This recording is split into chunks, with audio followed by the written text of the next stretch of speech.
How to add plugins in Audacity. To add a new plugin to Audacity, in your browser search for Audacity plugins. Go to forum.audacityteam.org website. Here's search for the plugin you want.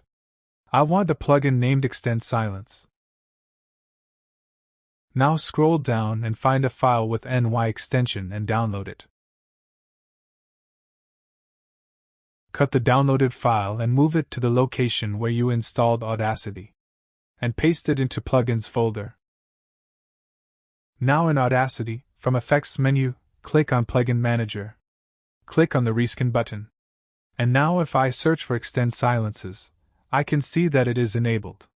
Now to use the new plugin, double-click on the audio to select it. Then from Effect menu, click on the new plugin which is below the last line.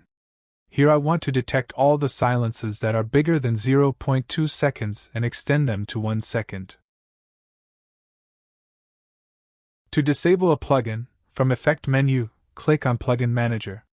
Now search for the plugin by pressing the first letters of its name.